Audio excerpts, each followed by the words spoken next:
I'm still a little bit winging it on the content of your book because I did not have time to read through as much as I hoped. But I wrote it, and I winged the whole thing. So don't you worry about it. Perfect. Well, then we are a pair this morning. We are a pair of wingers, so it's all good. I love it. That's how I live my life these days. I'm Brandy C, and I'm thrilled to be your personal creative director, your quirky, no-nonsense guide to all things design. Welcome to Design Speaks podcast. James Martin is here with me today from the afternoon, and it is morning where I am. We're going to get this straight. So James, please introduce yourself. You are all over the place and you've got lots of amazing people following you. But for those who do not follow you and who may not know who you are, please introduce yourself. Crikey. Hello, firstly.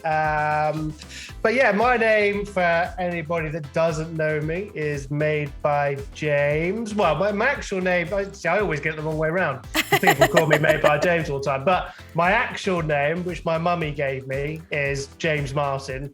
But many of you may know me as Made by James on Instagram, YouTube, and through my book that I've just published on logo design and creativity. So yeah, I am here. I am, check it out. There it is. Yeah, cool. Nice. I'll show both cameras just in case. I love that. So yeah, basically, I mean, I'm a normal creative with a big dream. I suppose that's all I am. I started off, I've been a creative for a very, very long time. I wouldn't say creative, artist. Started off as an artist, found my way loosely into graphic design, and now I've niched down into logo design, and now it's just gone crazy. So yeah, but I'll say that journey has taken almost 2 decades. Yeah. So it hasn't happened overnight. So when did you start being paid for your creativity?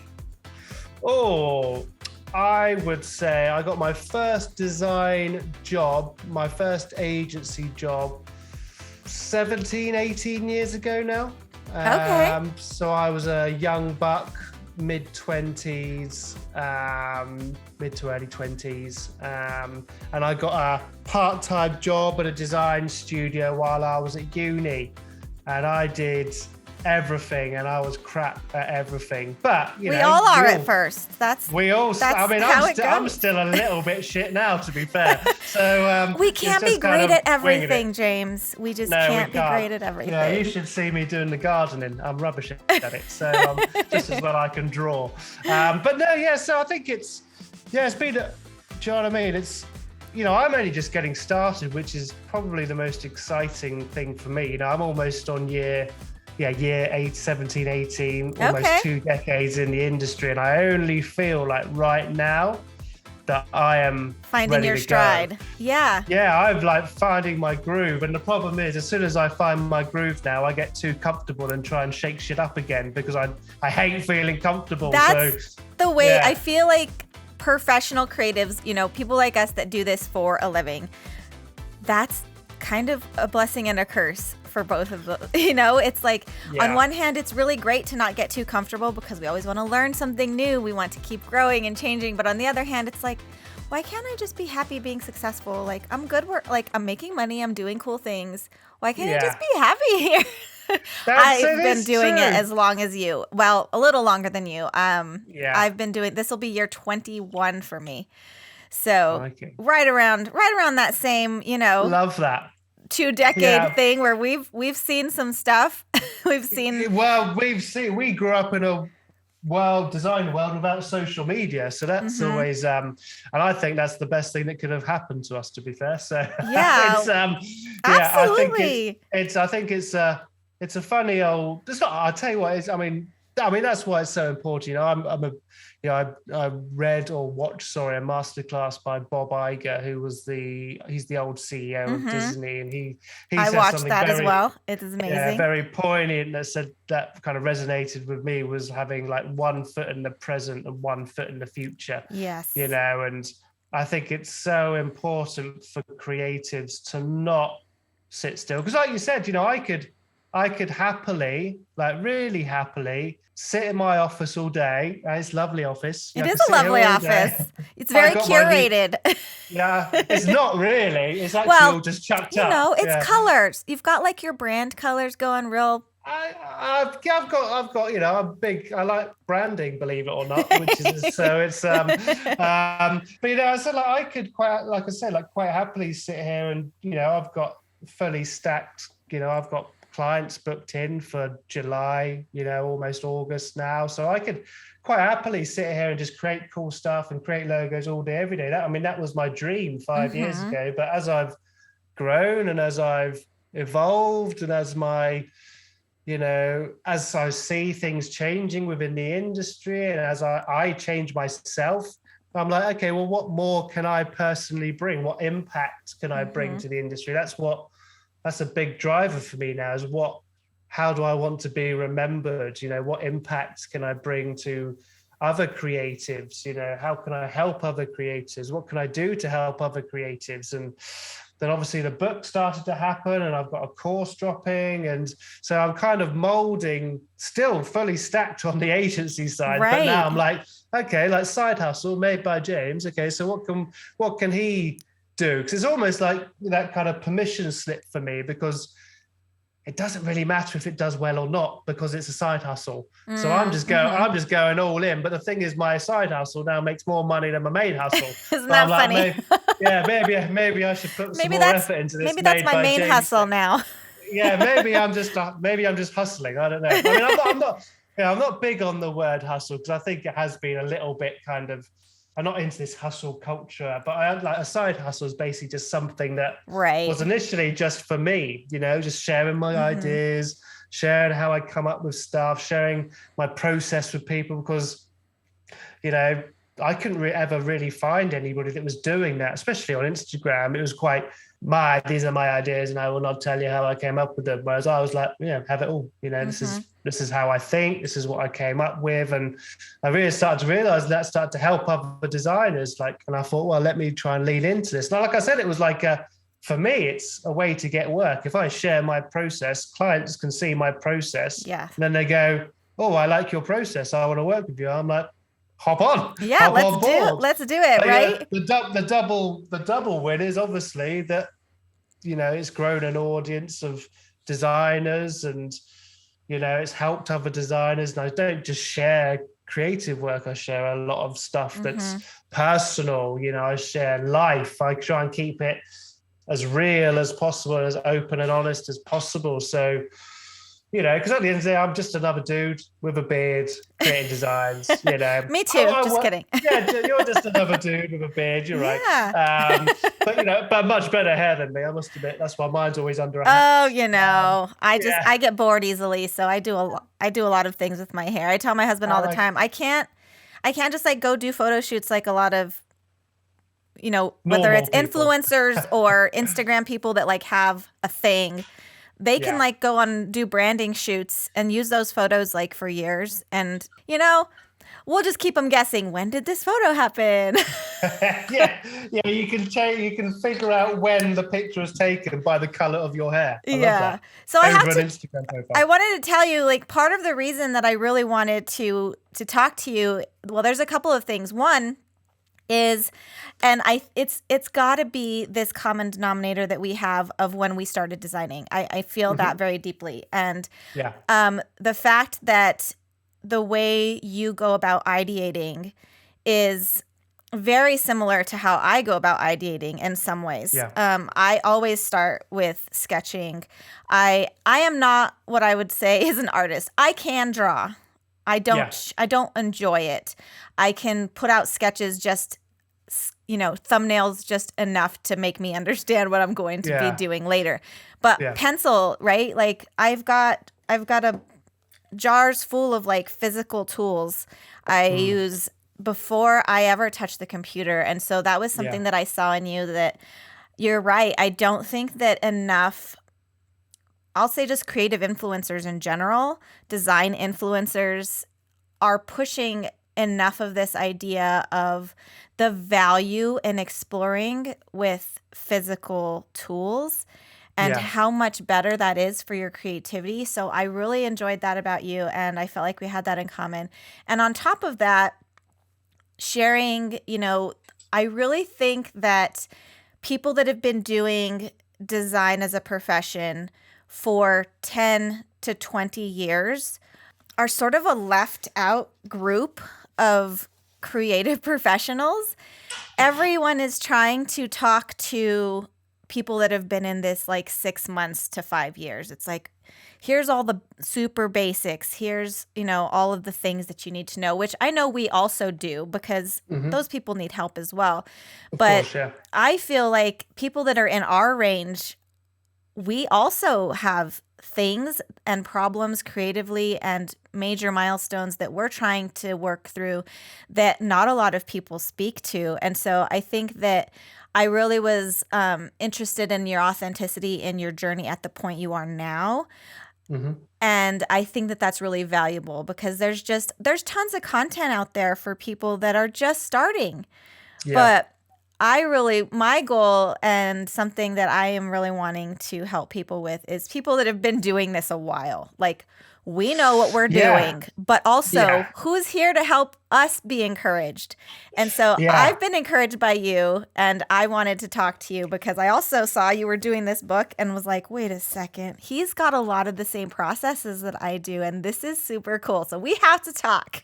Love that. I mean, I think it's quite interesting. Like, firstly, like back onto the drawing thing, I always try and tell people that, not to see drawing as art, see it as more of an idea generation tool. Because I speak to a lot of designers, young and old, and they're like, I just can't draw. I just can't draw. It just doesn't look good. And I'm like, it doesn't matter if it doesn't look good because it's all about the idea. Right. Can you see the idea working? So I think that's a problem that a lot of creatives struggle with. Is like, I'm not going to draw because it doesn't look good. You should see like my sketchbooks before my sketchbooks. Do you know what I mean? I have stages. I basically have like kid pencil drawings like this, just trying to see if it works. But it's the idea. It's an idea generation tool. It's not there for any other reason. It's not there to, look good on a wall. It's basically kind of go, okay, I can see if I get this down, I could maybe combine those together. Let me take that idea further. It's an idea generation tool. And I think, like you said, I do think there's a lot of designers that, I think obviously technology has changed the kind of pencil, sketchbook, paper scenario dramatically. And, I understand, because obviously you can now draw on iPads, you can do all that, but it's not the same.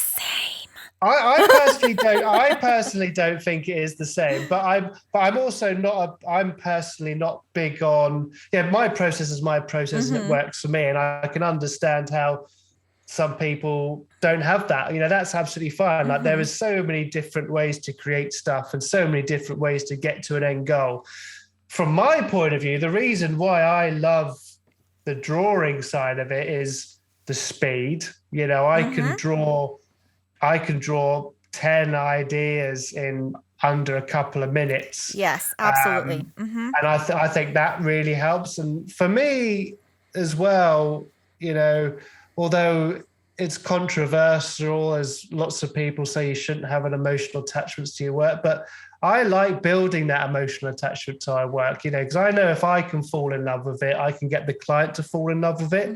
And I'm a big believer in narrative and storytelling and journey. And if I can show them a concept that basically comes from nothing, all of my sketches, how I ideate, what the reason that I chose it, the story from nothing to something, it's much easier for me to sell that concept because I can talk them through my decision making, how it relates to their brief, how it relates to their audience, why I've done what I've done, rather than just shoving a finished logo. Oh, yes. Yeah. I think people misunderstand the power that hand drawn. We've all got crap, haven't we, in our office? I mean, you can see half of it, but all of these you can't even see half of mine. but all of these are like hand drawn. These are hand drawn rather than prints. Do you know what I mean? I've always, we've always got, maybe it's a scarf knitted by a loved one, or a tool that's been chiseled by a friend or a husband, or something that somebody's made for us. And we always have much more of an emotional attachment to that object than you will something that you've just smashed out on Amazon or bought quick. Or, absolutely. And Yeah. I think logos are the same. I truly believe that if you can tap into that, like use emotional intelligence in a clever way to tell stories and to ideate, it becomes a lot easier to sell the product or the asset that you're trying to give to somebody. For me. No, anyway, and I agree. And I think I see like the balance there, right? Because we know, you and I have like these processes that we know, like these are like proven things like this. We know from A to Z, from A when we talk to the client to Z when we hand that thing over and it's all done and finished. We know this thing that we do works, those steps. We know that this works. We know, and there's studies that have been conducted that say, even just writing notes, to-do lists, whatever the case may be, with an actual pencil and paper actually makes connections in your brain that does not happen if you are using a digital tool, even if it's, I have an iPad, I use it all the time. Yeah. But it doesn't have the same quality. I'm not quick like I am with a pencil and all of those things that you're saying. So on one hand, everyone has their own process, but in my mind, I'm always like, but why wouldn't you want to be like have better ideas and do a little, But as you say, it is like doodling is proven to increase creativity. It's scientific fact. Do you know what I mean? It's not some airy fairy, right? Like I'm trying to blind you because I do it. It's actually a scientific fact that it helps. And you can go and read on the internet about it, because I'm not lying. Right. So, no, we're not lying, folks. And that's it. So I think it, like you say, but I think it comes down to, like you say, I mean, I think it does, we talk about processes and we talk about creating your own style and processes. And, I often kind of, when I first became a logo designer. So you got to remember, before that, I was a teacher. I was an art student. I was a druggy dropout. That doesn't matter so much, but I wanted to add it because it's real. Part of your journey. It's part of my journey. Yeah. I did animation. I did a tattoo apprenticeship. I did web design. I did photography. I did everything, illustration, everything before I niched down into logo design. And I used to think that when I became a logo designer, I had to forget all of that, but the opposite. It is totally the opposite, because everything that you see now has defined my style in logo design. I do feel like I can personally attach myself to any particular brief. As long as it's something within that I want to do, I will create a direction for that. I won't take my style and put it on every single. Oh, right. Of course. What I mean? I won't it's not always appropriate, style. And you know that. Exactly. Yeah. So that's why I've always got quite an illustrative approach.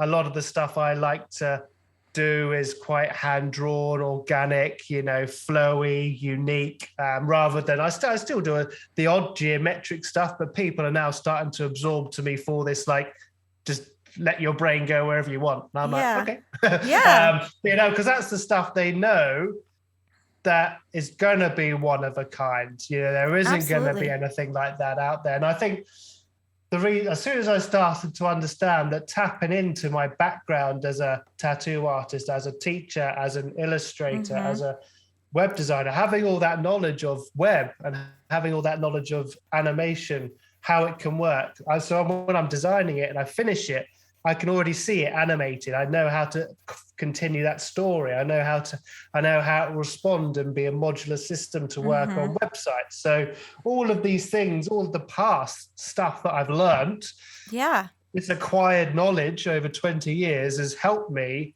excel in my niche. Absolutely. Rather than just forgetting it all. It's really helped. Yeah, so, I mean, agree. Process is massive. Process is power when it comes down to it. Yeah, and I always say that also, the inspiration is in the process. Like, that's where you will find the most inspiration you will have is when you have a habit, when you have a, a way of doing things over and over, you start to train yourself, and you will be better at your craft when you have, okay, I'm going to start this. But you said something, about not being emotionally attached to your work. And I do think that there's a balance there too, because I do tell designers all the time, like, don't get married to your ideas. But I do agree that when you have buy-in, and I think that this comes with experience, right? It's something that I would say is like educated intuition. We have a sense after so many years of doing this for like, when something's going to work. You start sketching and the brief, the problem, the audience you're trying to appeal to, right? You know all the things. And as you're creating, you start to feel this is this is the one. This is going to work.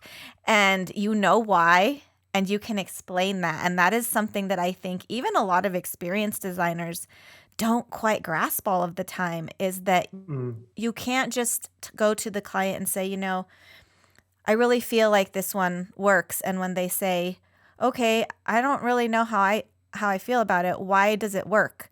And they say, it just felt right. Yeah. If you can't explain that and you can't show your process, the story, the journey, they're not going to get buy-in no matter what you do. So if you can articulate those feelings and all of that, I think is super valuable. So I agree that like, it's not that you shouldn't get emotionally involved with your work. It's where does that come in? Are you just being, defensive when they say, I don't really know if this is working? And you go, no, it is. Just trust me. I'm the designer. Or, how that goes. Yeah, that's exactly what I wrote down here. I always like to make notes when we're talking, but there's a big difference between emotion and ego, and I think that's the biggest thing I've definitely learned over, I used to be ruled by my ego, especially as a younger designer, not when you're very early, but when you're like year 4, 5. Yeah, you feel like you've like got it down. Yeah, I know this industry inside out because I've been in it for 5 years. That's like expert level, right? I've been in it for ages. Yeah. So, and I used to be ruled by my ego. I used to kind of like, well, you came to me. I never used to kind of get like hyper aggressive, but it would be like in my mind. Oh, well, for sure. You've come to me and now you're telling me that it's not right. Not how dare you. How dare you? I was just going to say that. You're paying me. How dare you? Exactly. But over the years, dropping the ego has probably been the most powerful thing that I've done for my design career. And, I've always been big on collaborating with clients and giving myself the ability to rethink continually allows me to continually grow. If I just cracked out the same shit all the time, told people it was right all the time, I'd probably be unhappy most of the time. I probably still might make fairly good money, but I wouldn't be opening my mind to the possibility of change. I wouldn't be opening my mind to other people's ideas, other people's perceptions and stuff. And dropping, I think when I talk about emotional attachment, I mean, like you say, I look at it and I go, oh, that's really good. I really like it. I think it's going to work here. It will work for the audience. It will work across all the bits. I know it's going to work here.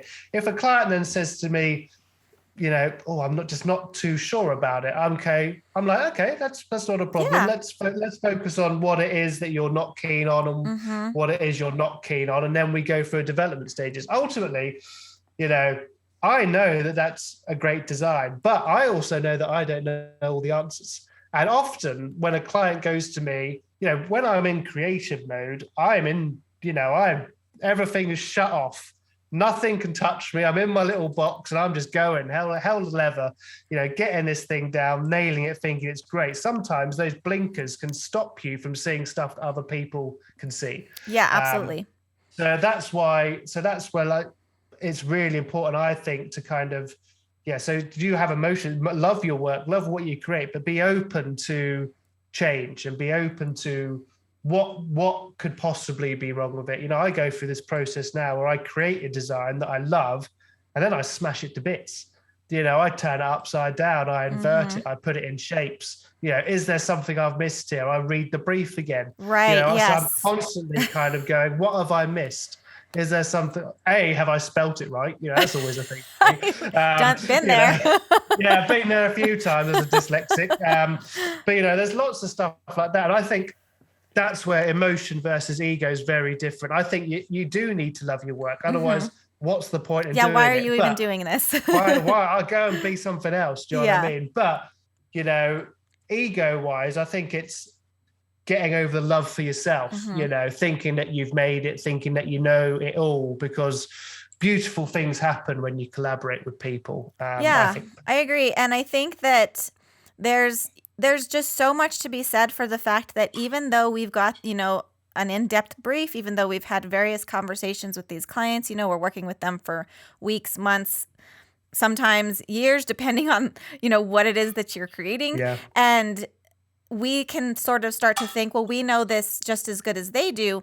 But there's definitely been times where I present something and very small things ultimately in the end, but where they question, and when upon further investigation, realizing, of course, they know their audience better than I do. Yeah, they know, exactly. Their goals better than I do. Yes, we are collaborating. Yes, I'm here to help them achieve those goals through visual design. But ultimately, there are things they know more that I need to trust them on. And it's not just like, well, I just don't like purple. I just don't like it. Like if it's that conversation, that's a different conversation. Yeah. But if it's like, exactly, this isn't going to appeal to them. And we know this because case studies, target market research, whatever the fact is, I'm like, okay, yeah, you're right. Let's work through that. So there's a totally different level of like, I just don't like this and I don't know why, or here's some things. I always say there's a big difference between there's a bad client and a difficult client. Do you know what I mean? So people think that they're the same, but they're very, very, very, very different. Yes. Bad clients will shout at you, swear at you, tell you an idiot, bitch, whine. A difficult client will just ask questions. Right. Do you know what I mean? It's not bad if they ask questions. And it's not bad, So it's our job to answer those questions. Like if you can't answer those questions and you're upset, the problem is you. Yeah, and I'll tell you what, you will never, as far as you get in your career, as far as you get to pick and choose your clients, there will always be the odd bad one. There will always be the odd difficult one. It happens, but this is why you have contracts and stuff in place. Absolutely. Everybody can be nicey on email. When you get them deep into the process, you start to really meet the real people. Yeah, absolutely. Right. So something else I wanted to talk about a little bit. So we were talking about, you said some things about finding your style and things like that. That's a question that I get from people a lot, is like, one, like, how do you find inspiration, and how do you find your style? And something that I always talk about is like, you have to know what you are interested in and know yourself, right? So finding your visual voice isn't just about like going on Pinterest and like, oh, what things appeal to me? What do I like? Oh, I like flowers and geometric shapes. So that must be my style. And it's more of like, okay, well, are you interested? Like, do sci-fi novels interest you? How about, what cities do you visit that inspire you and why? And understanding the deeper, things that you actually enjoy in real life and figuring those out. Like you said, you've got all these various creative pursuits that you've had throughout your life, as most creatives that have been doing it as long as we have, photography and, animation, all those things, trying to tap into those things. So my question, I guess, is just like, how do you explain that to people? I know how I explain that to people, but like, how do you go about explaining to people with the way you do things? How do you find your style, your creative voice, your visual voice, all of that stuff? So for me, it's the 4 Ps. So that's in your book. I marked it. That is in my book. It is in my book. They're a combination of 3 with an overarching one. So personality, passion, and process, all surrounded by patience. So I think people try and force their style. I think people try and, I mean, this is why trends are so dangerous. And you see a lot of designers jumping on trends and then jumping on the next one. And this is why I worry about things like Instagram reels, and because people aren't creating for themselves, they're creating for engagement and content and fun. And what's going to happen is they'll be 3 years down the line, have no idea who they are, no idea what they do, and then they're going to be lost and probably fail. Which is why I keep trying to tell people, don't let, for example, Instagram dictate your content. Just because they said they're going to push it doesn't mean you should do it. Do you want to get known for reels, or do you want to get known for your logo work? It's up to you, but I know which one I want to get known for. Right. So I think it's really important to understand that, a style doesn't happen overnight. So let's break it down. So passion, so for me, I have a passion, for logo design, but I also have a passion for creativity, drawing, tattoo art, illustration, that general bubble, skulls, roses, bit of a punk rock, that's kind of, those are my passions, but that also runs into my personality. I'm a generally happy soul. I'm honest, I try and tell people how it is. Sometimes that doesn't go well. Sometimes it does. I don't know what that's like. No, exactly. Yeah. And then there's obviously the process. So like, how do I create stuff? Even when I was, with tattoo, it was always drawing. With my illustration work, it was always sketchbook. I've always been in a sketchbook. I've always drawn. So that process. So I've a combination of all those things plus time, patience, my style has found me. And I think, like I said, too many people try and jump on trends and force a style because of what's in, where if you just create, you lean into who you are and you lean into the stuff you like and you figure out your own way of creating stuff, that is what ultimately will show itself as a style. And like I said, mine's constantly evolving, but there's still all the core elements are there. Right, you're still there. It's sort of like your outfits change, but you are still inside you're still inside there. I have a pink hat today. Yeah, yeah, exactly. Yeah, that's it. I think it's just, I'll get slightly better at thinking the more I do it. The more I practice, I'll get slightly better at drawing. My ideas will theoretically get slightly better because I'm constantly training my brain. Absolutely. But at the core of it, the things I love, the way I do those things, and the person I am, they don't change that much. And, I'm almost, I'm 38 now. So they're not going to, those aren't going to change. I might. I love reading a lot more now. I love reading about psychology and mindset and habits, but those will come into my passions. And I will learn how to communicate better, and that will help my process, so learning more about me will help me kind of educate and lead my clients and designer friends through processes, because I'll be able to communicate better. I'll be able to coach them better because I'm learning more things about how the bad things I do and the good things I do. Yeah. You know what I mean? So, self-awareness is one of those things that I think designers really need to understand is a huge bonus to their creative careers. Knowing your faults, knowing the things that you are great at, and being okay with not being great at everything, and understanding those things. You're right. It's our job to communicate. That's literally our number one job, is to communicate something visually. And if we don't know how to figure things out and communicate in other ways, it's going to be a lot more difficult for us to do that in our work as well. Yeah, I think I also think the self-worth, self-awareness, all of that, has only been heightened by the access to information. You know, you're constantly comparing yourself to people online because you're constantly seeing other people's work online. You know, Yeah. two decades, you would see the work that was in your office or in the in the library. I have lots of design books. Exactly. Yeah, me too. You know, and I think it's more important than ever to look after yourself. And, you know, I think, you know, it's as easy for me to say I'm very comfortable with who I am. I know it's taken me, like I said, 38 years to get here. And I think when you're a 20-year-old, 18, 19, 20-year-old coming fresh out of college or trying to get in the industry, it's difficult not to compare yourself to someone else. Me, because I even compare myself to the people who are been in the industry for 30, 40 years. So it never stops. You just learn to deal with that better. But the best way to do it is by, you know, really making a solid plan and understanding who you want to be and what does success mean to you personally. Absolutely.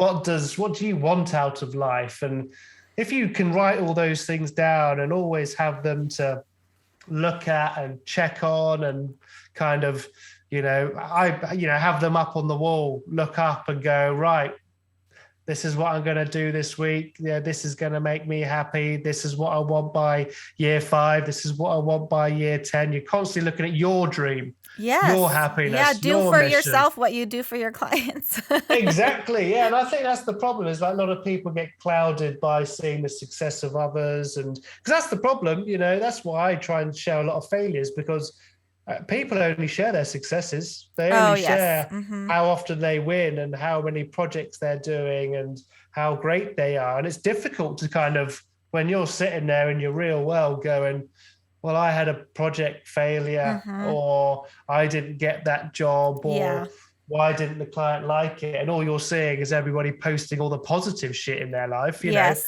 social media is just this cloud of haze of, you know, there's people posing in front of cars they don't even own. Oh, so I know. I can't even. I don't even follow anybody that does. I couldn't even do that. Yeah, exactly. So I think it's really important to just, I know it's difficult, but trying to stay in your own lane and trying to just really concentrate and be passionate about what you want to achieve. And then every day do something that takes you a step closer to that, you know, and you can evolve, you can pivot, you can go wherever you want, but, you know, creating that mission and that plan is a great way to make progress. And it's something I wish I did earlier. So I only made a plan like 5 years ago. Agreed. And I'm already winning. So it's do you know what I mean? It's so hard to get there and realize that that you can't. We were talking before we started officially recording about like being wingers, like we're kind of winging it, but that doesn't always serve well when you're trying to achieve stuff. So there's something to be said for planning and kind of winging it too. Yeah, I mean, I think you have to. I mean, but a lot of my plans are, you know, loose, big, audacious. You know, they're like, you know, I want to be known when I die as one of the best logo designers. That's one of my plans. You know, I want to be remembered. And do you know what? If I don't quite get there, but I fall a little bit short, I'll be all right with that. Do you know what I mean? Do you know what I mean? So I think it's important to have like, like what I suppose what you would call like a value proposition, which is like, how do you want to be remembered? You know, how do you want people to remember you, and how do you want people to know you? And, you know, one of mine is, you know, somebody that created a positive impact on the industry, you know, and I didn't have that 10 years ago. That's come from the last 5 years and is growing every single year. And I know that when I would get up in the office, you know, when I work hard at my logo design, I work hard at helping designers, and I create content that helps designers, and I write books that help designers, I write courses that help designers. I know I'm one step closer to bringing that impact that I want. You know, it's a selfish one for me. It's not for anybody else, but the beauty of it is, if I do it, everybody else wins as well. Right. So that's the kind. Yes. So I win, you win, so we all win. It's great. Okay, so let's talk about this. Sweet. Let's talk really quickly. The most important question for me for you is this: Yep. People can follow you, right? And you're not hiding a lot of stuff. You share tons of things. Yeah. I am huge on people purchasing design books and creative books and mindset books, like physical books, like books that you can flip through. But I've had so much pushback, like, well, I can just look online. I can just follow people online. Like, tell people why it's so important for them to buy this, why this is special. Why this is special? It's, it's a good question. I just feel like I'm in some sort of like Dragon's Den elevator pitch scenario now. But I mean, the reason I buy art, I could go online, find an artist's work, screen grab it, print it out, and put it up in my office. But that doesn't help them. Do you know what I mean? So I go onto their page and I go onto their website and I buy a physical piece of art because it helps them. And I think it's the same with books. You know, that book will help support me, which will allow me to continue to support people like the people that are reading the book. Do you know what I mean? So I think it's really like a like on Instagram isn't enough. Do you know what I mean? Yeah. So, this creative world has to support each other. That book has got, you know, I mean, it's $40. I think it's even cheaper now because it's been out for a while. I think it's like $30 now. You can get everything that I have learned, tips, tricks, my failures, mistakes, my wins, how to come up with ideas, how to deal with creative block, how to, you know, deal with difficult clients. Everything that I have learned is in that book for the price of maybe like a few drinks out on an evening, which give you fuck all apart from a headache. Yeah. Do you know what I mean? So that book, you know, for $30, you know, you can learn from somebody that's been there and done it and is making it in the industry, you know. And I think it's about prioritizing. I always tell people, like, you have to invest. Yes, in I was just about to use the word invest. If you think buying computer games, buying a new pair of shoes, buying some Starbucks coffees, buying a new hoodie is more important than your career and your future, then the book isn't for you. But if you understand the power of spending some money now, that could make you thousands, if not millions in the future, you know, really millions, you know, you can make millions as a designer, then the book's for you. There you go. That's my elevator pitch. Yes, and I will add, I am a huge fan of books on all of these things because in my experience, when I'm looking for, you know, a creative boost, some motivation, some encouragement, it's much more tactile, it's much more meaningful to be able to go grab a book that I know has something that I can just open up and I've got, you know, a page marked and I can just be like, you know what? I remember underlining this thing that was really helpful to me, and I'm going to go back to that instead of being like, where was that bookmark on that website, on that one article like 5 years ago? You know, there's just something different about it. And even when it comes to looking for layout inspiration or whatever the case may be, like having a pile of books to look through just allows for so much more than, you know, just getting on the internet and scrolling forever. So I always tell people to buy books. The less time we're on this, the better for your anxiety as well. Yeah, for everything. For your mental health, for your eyes, for your mind. The less time you're spent on that thing, that device, the better. High fives are super awkward, but virtual high five, because all of that. High four. High four. So thank you for that. It's really important. Well, I'm so sorry that we have to cut this off. Because that's all right. We could just sit here all day and just like let people pop in on our conversation. Well, you just give me another day and we'll do round 2 because I don't think we've even scratched the surface yet. We didn't, and I really want to maybe just do like a full chat on creative block because I don't think it's a thing.